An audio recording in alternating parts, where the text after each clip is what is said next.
우리 다 같이 한 마음으로 여호수아 5장 13절의 말씀 같이 합독해 보도록 하겠습니다. 여호수아가 여리고에 가까이 이르렀을 때 눈을 들어본즉 한 사람이 칼을 빼어 손에 들고 마주 서 있는지라. 여호수아가 나아가서 그에게 묻되 너는 우리를 위하느냐 우리의 적들을 위하느냐 하니. 아멘. 사랑하는 여러분, 인생을 살다 보면은 질문을 해야 할 때가 있습니다. 내 마음에 확신이 없기 때문에, 그리고 잘 모르기 때문에 질문을 합니다. 그런데 질문이 참 쉬울 것 같지만 무엇을 질문해야 될지, 또는 어떻게 질문해야 될지, 지금 나의 질문이 옳은 질문인지 모를 때가 있어. 질문하는 것조차도 어려울 때가 있지요. 여호수아는 여리고성을 무너뜨려야 되는 그런 상황에서 오늘 아니면 내일, 오늘 밤 그것을 고민하고 있었습니다. 그때 하나님께서는 말씀하십니다. 너의 생각이 바뀌어야 되겠구나.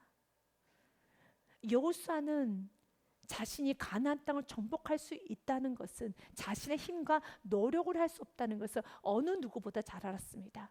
그래서 그가 여리고 앞에 서 있었을 때 그는 기도하는 마음으로 서 있었겠죠. 간절히 주님에게 도움을 구하며 주여 지혜를 주옵소서, 언제 여리고성을 공격할까요? 라고 물었을 것입니다. 마치 우리들의 모습입니다. 우리가 예배만 드리고 기도만 합니까? 아닙니다. 예배 드리고 기도하고 난 후에 우리는 삶을 살아야 되는 겁니다. 삶은 내가 살아야 되는 겁니다. 누가 대신 살아주는 것 아닙니다. 여리고성 누가 무너뜨립니까? 바로 여호수아가 대장이 되어서 이스라엘 백성들과 하나가 되어서 여리고성을 공격해야 되는 것입니다. 여호수아가 뭐라고 질문합니까? 당신은 나의 편입니까? 우리를 위하는 자입니까? 아니면 우리의 적 원수를 위하는 자입니까? 라고 묻습니다. 나의 편입니까? 아니면 적군 편입니까? 주님은 말합니다. 나는 너의 편도 적군 편도 아니라 나는 여호와의 군대 대장이란다. 맞습니다. 세상을 바라보는데 주님, 이 사람이 나에게 도움이 되는 사람인가요? 지금 이 환경이 지금 나에게 유익이 되는 건가요? 내가 이 물건을 살 때 나에게 유익이 될까요? 아니면 나하고 반대되는 일인가요? 내가 이것을 할까요 말까요? 살까요 말까요? 주님 우리에게 말합니다.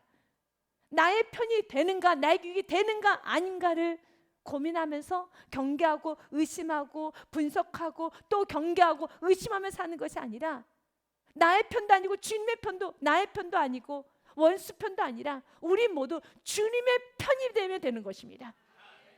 주님 오늘 우리들에게 말합니다.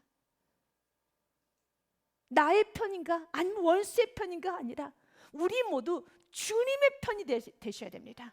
세상을 바라보는 관점은 나에게 유익이 되는가 안 되는가 이것으로 보는 것이 아니라, 이 일이, 이 사건이, 이 만남이 하나님의 뜻인가, 하나님께 유익이 되는가, 하나님 보시기에 옳은가를 선택하는 겁니다. 여러분, 우리는 매일 고백하잖아요. 주님, 나는 연약합니다. 나는 불완전합니다. 나는 부족합니다. 라고 고백하고 계시잖아요. 이렇게 부족하고 불완전하고 여러분 넘어지기 쉬울 수 있는 연약한 존재인 나에게 나의 편이 되달라고 한다는 것은 오만이죠. 교만이죠. 이기적인 거죠. 아주 격한 말로 누구의 인생을 망치려고 내 편에 서라고 합니까? 아닙니다. 우리 모두 주님의 편으로 가야 되는 겁니다. 여호수아가 성령 충만하고 여호수아가 하나님께 기름 부은 종 맞습니다. 그러나 여호수아도 오판할 수 있습니다. 여호수아도 연약하기 때문에 넘어질 수 있습니다. 그렇기 때문에 여호수아 편으로 가서는 안 됩니다. 여호수아 편과 반대편으로 인생을 보는 것이 아닙니다. 여호수아도 주님의 편으로 가면 되는 겁니다. 우리 모두 주님의 편으로 가면 되는 것입니다. 가정, 사업장, 일터 마찬가지입니다. 나에게 유익이 될까? 당신은 나를 따라 내 편, 내가 원하는 그림으로. 아닙니다. 나라는 존재가 오판할 수도 있고 나라는 존재가 틀릴 수 있기 때문에 나의 편이 되어달라고, 나의 편이 되어서 이 세상이 움직여 되게 해달라고 하는 것이 아니라, 하나님 나의 편이 아니라, 나의 뜻이 이루어지는 것이 아니라 하나님의 뜻이 이루어지기 원합니다. 하나님의 뜻이 이루어질 때 가장 아름다워요. 하나님은 회자라는 그림자도 없으시기 때문에 그분의 뜻대로 가면은 어떤 누구도 아프지 않고 외롭지 않고 힘들지 않아요. 주님은 나의 편이 아닌 내가 주님의 편이 되기 원합니다. 또한 주님의 뜻이 이루어지기 원합니다. 주님의 뜻이 여러분 이루어지고 그 뜻의 방향대로 나아갈 때 모든 환경은 되게 되어 있어요. 여러분, 하나님의 뜻대로 우리가 되어지기를 기도하면서 나의 편도 아닙니다. 매 순간순간마다 주님의 뜻대로 되기를 원합니다. 라는 그런 마음으로 내가 한 걸음 한 걸음 나아갈 때 주님께서 환경, 주님께서 역사하여 주십니다. 성경에는 많은 예들이 있습니다. 여러분, 환경은 하나님께서 주관하십니다. 사용하지 못하실 사람이 없습니다. 다윗이 아말렉과의 전쟁을 치를 때 그 원수 아말렉이 어디 있는가를 찾아낼 때 누가 도와준 줄 아십니까? 아말렉의 병사가 다윗을 돕습니다. 또한 발람 선지자가 이스라엘 백성들을 저주하려고 합니다. 그때 누구를 통해서 발람 선지자를 막습니까? 민물인 나귀 입을 열어가지고 발람 선지자의 악을 막아냅니다. 하나님은 하나님의 뜻이라면 능하지 못하실 일 없고 사용하지 못하실 환경도 없습니다. 이사야서 말씀해 보니 이렇게 되어 있습니다. 43장 말씀해 보니 보라 내가 새 일을 행하리니 이제 나타낼 것이라 너희가 그것을 알지 못하겠느냐. 반드시 내가 광야에서도 길을 사막에서도 강을 내리니. 내가 지금 광야에 있다 할지라도 하나님의 뜻 가운데 광야에 있다라면 광야에서도 길이 납니다. 그러나 그건 분명한 길이야. 그거는 분명히 오라 되는 싸움이야. 승리가 보장된 싸움이야. 이건 되게끔 되어 있어 라고 하여도 나의 손익을 계산하면서 내 편일까 아닐까 하나님의 뜻보다는 나의 손익을 계산하면서 내가 살아가기 시작하면 하나님께서는 때가 되면 반드시 알게 하십니다. 요한복음 15장 5절의 말씀 알게 합니다. 주님의 뜻이 아니면은 주님 안에 거하지 아니하면 아무것도 할 수 없다는 이 말씀을 깨닫게 하여 주십니다. 내가 모든 걸 완벽하게 준비하고 되는 싸움, 승리가 보장된 싸움, 이건 안 되면 안 될 수 없는 일이라 할지라도 여전히 중심이 나 중심으로 되어 있다라면 나에게 이게 되는가 안 되는가, 이것이 나의 편인가 아닌가, 나를 중심으로 해서 세상을 바라볼 때, 손익을 계산할 때 주님은 말씀하십니다. 나를 떠나서는 아무것도 할 수 없습니다. 나는 포도나무요 너희는 가지라. 그가 내 안에 내가 그 안에 거하면 사람이 열매를 많이 맺나니 나를 떠나서는 너희가 아무것도 할 수 없습니다. 깨닫게 하여 주십니다. 그러나 내가 주님 안에 있으면 나의 환경이 광야라고 할지라도, 지금 내가 걷는 그 길이 사막이라 할지라도 주님 약속하셨습니다. 광야에서도 길을, 사막에서도 강을 내리니.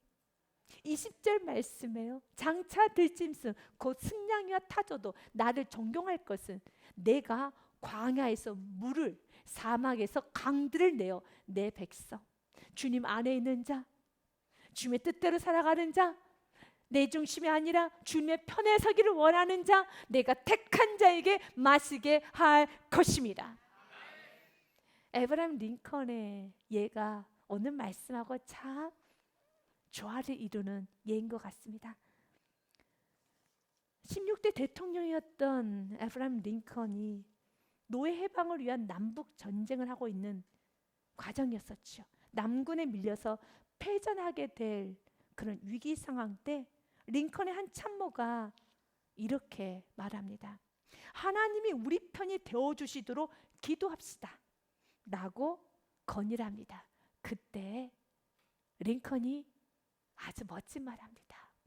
아니다, 내가 염려하는 것은 하나님이 내 편인가 아닌가 하는 것이 아니라 내가 하나님 편인가 아닌가 하는 것입니다. 참 중요하죠.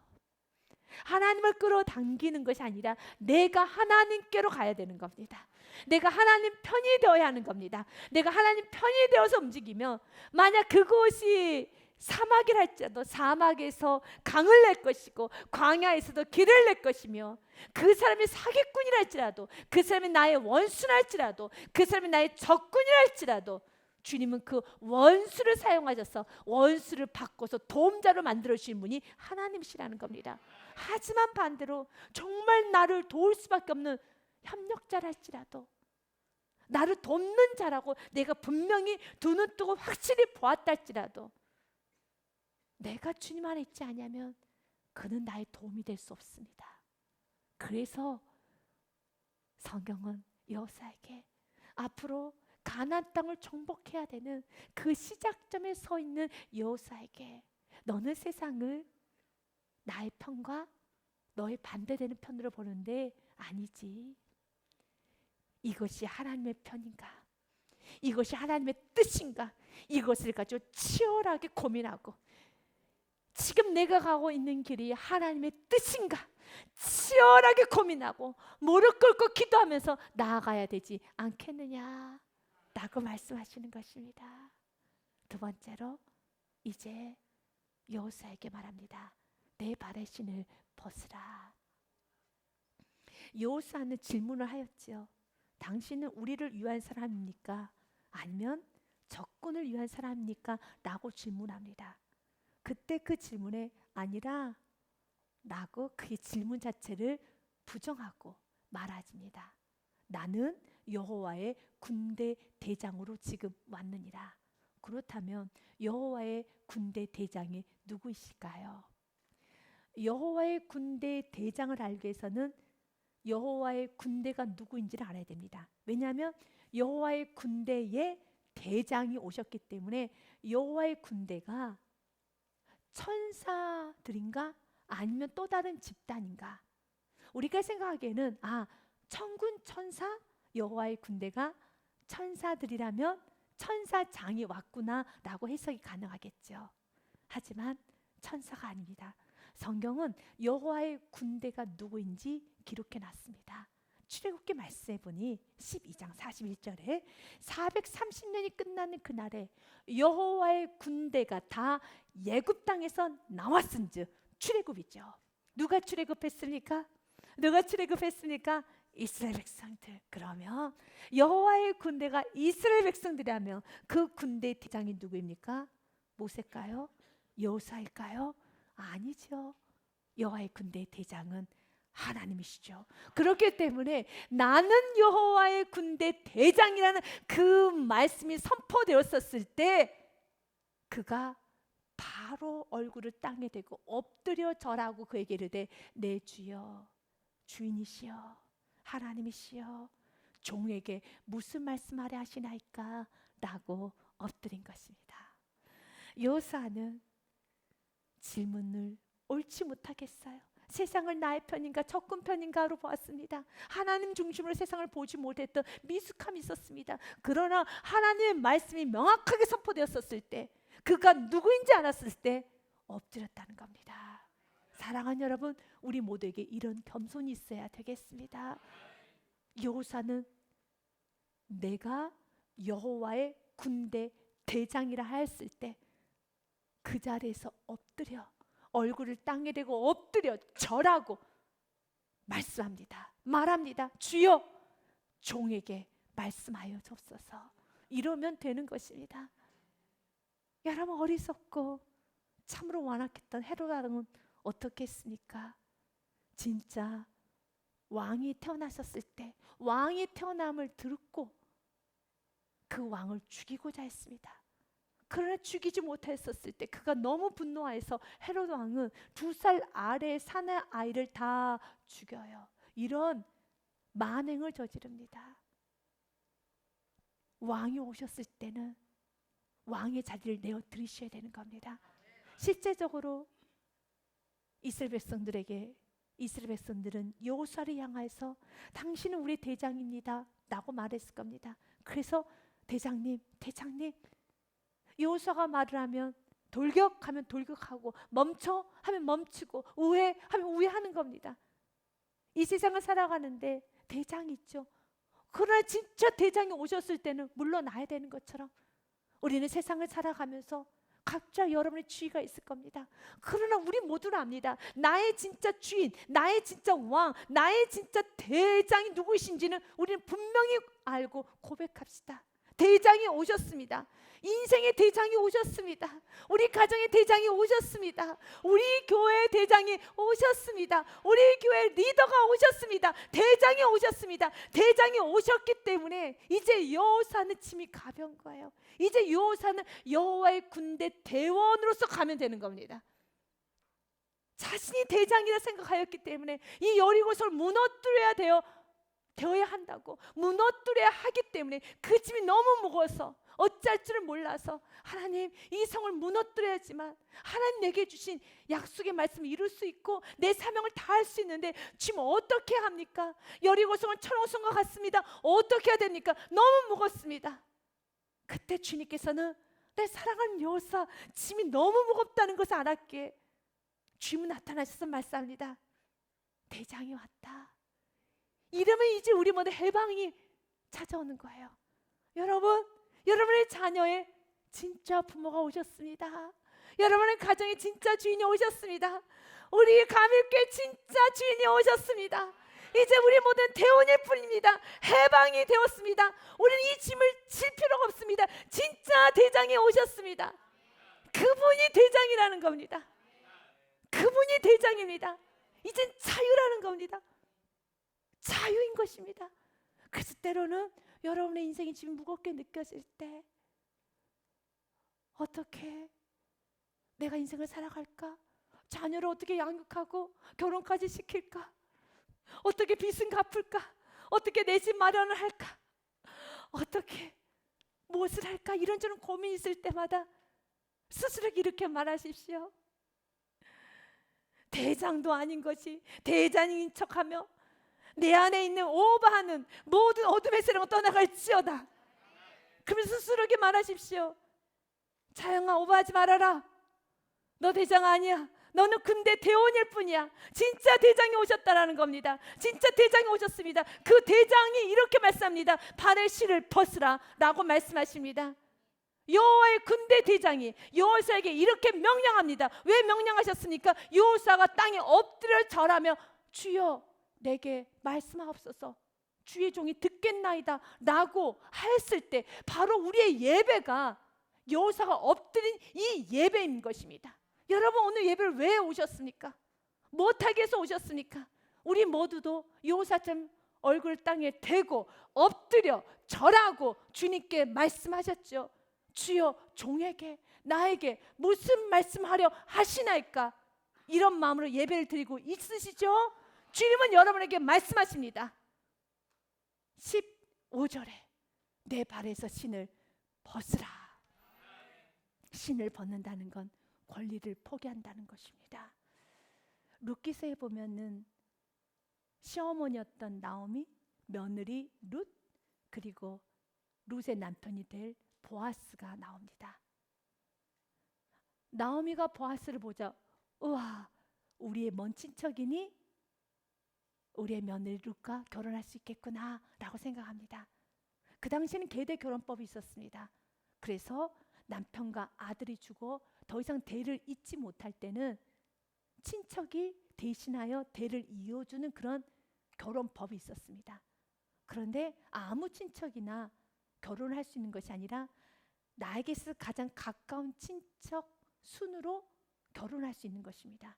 그런데 보아스하고 결혼하고 싶었는데 보아스 앞에 더 가까운 친척이 있는 겁니다. 그때 보아스보다 더 가까운 친척이 나는 이 여인에게 이 가정에 대를 이어줄 수 없습니다 라고 자신의 권리를 포기할 때 어떤 행위를 하는가? 신발을 벗습니다. 민수기서 말씀에 보면 이렇게 기록되어 있습니다. 그의 형제 아내가 장로들 앞에서 그에게 나아가서 그의 발에서 신을 벗기고 그의 얼굴에 침을 뱉으며 이르기를 그의 형제의 집 세우기를 즐겨하지 아니하는 자에게는 이같이 할 것이라. 같은 형제인데 집을 세워야 되는데 자신의 권리를 포기하며 나는 싫습니다 하는 자에게는 그의 발에서 신을 벗기라는 겁니다. 이것은 너가 누릴 수 있는 권리를 포기하라는 뜻이죠. 신을 벗는다는 건 권리 포기입니다. 우리는 이 땅에서 내가 할 수 있는 많은 권리들이 있습니다. 자신의 마음껏 생각하고 행동하고 결정하고 감정을 표현하고 여러분이 물건을 사용하고 또한 여러 가지 시간을 쓰고 모든 것 다 여러분이 할 수 있는 권리입니다. 여러분의 권리가 있습니다. 그러나 오늘 주님 우리에게 말합니다. 진짜 왕이 오셨으니 진짜 대장이 오셨으니 그 권리를 포기하십시오. 발의 신을 벗으시고 주님 나의 감정은 주님의 것입니다. 나의 생각은 주님의 것입니다. 나의 언어와 행동과 나의 모든 시간과 나의 모든 삶은 주님의 것이오니 나의 권리를 포기합니다. 자녀의 양육권 포기합니다. 아멘. 사업장의 주인 소유권 포기합니다. 아멘을 크게 하십시오. 여러분 내 인생의 주도권 포기합니다. 아멘. 그분께 맡기십시오. 오늘도 주님 우리에게 말합니다. 인생이 무거울 때마다 들어야 되는 말씀은 주님 나의 권리를 포기하고 내가 주인 노릇하는 것을 포기하고 진짜 주인이 오셨기에 그 주인은 실수하지 않으십니다. 그 주인은 완전하십니다. 그 주인은 멋지십니다. 그 주인은 근사하십니다. 그 짐을 주님께 날마다 맡기시고 세 번째 음성을 들어보십시오. 나와 함께 가자. 주는 말씀합니다. 주님과 함께 가기 원합니다.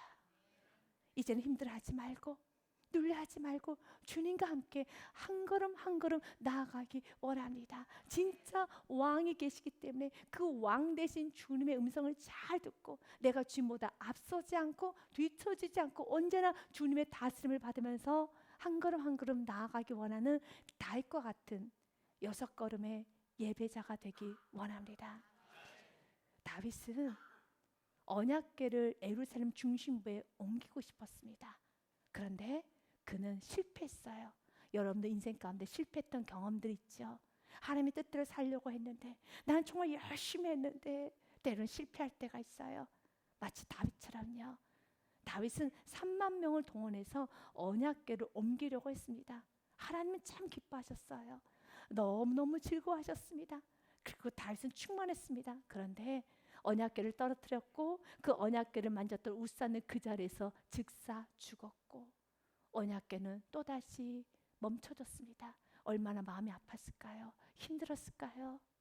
주님께서는 우리 인생 가운데 다윗처럼 주님의 뜻 안에 있어도 내가 주님의 뜻대로 살려고 몸부림쳐도 실패를, 낙심을, 수치를 경험하게 하실 때가 있어요. 그런데 주님께서는 이런 실패를 허용하시면 이유가 있어요. 어떤 이유요? 6걸음의 예배자가 되기 원합니다. 다윗은 이제 달라졌어요.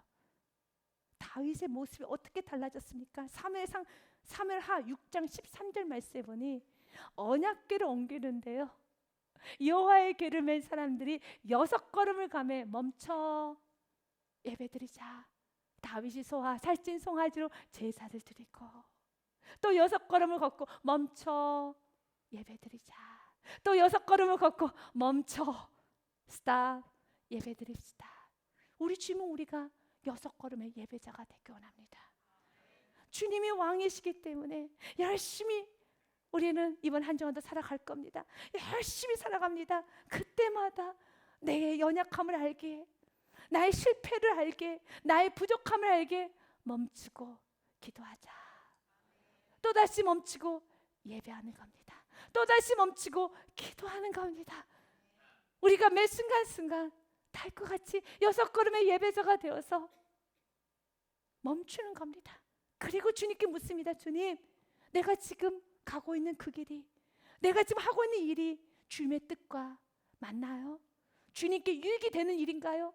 주님께서 기뻐하시는 일인가요? 날마다 묻고 또 묻고 되묻고 또 묻고 자신을 점검하고 또 점검하면서 주님과 같이 동행하고자 하는 그 은혜, 주님께서 우리에게 주시고자 하는 놀라운 은혜입니다. 그때 주님 말씀하실 것입니다. 잘 가고 있어. 나와 함께 갈 것이란다. 내가 너를 끌어갈 것이란다. 내가 너를 도울 것이란다. 내가 너를 지켜줄 것이란다. 믿으십니까? 주님께서는 이번 한 주간도 우리의 신을 벗고 주님과 함께 손잡고 다윗과 같은 6걸음의 예배자가 되어서 가장 겸손하게 멋지고 근사하게 한 인생을, 한 주간을 살아가기를 원하십니다. 여러분 삶의 날마다 이 축복이 가득하시기를 주님의 이름으로 축복드립니다.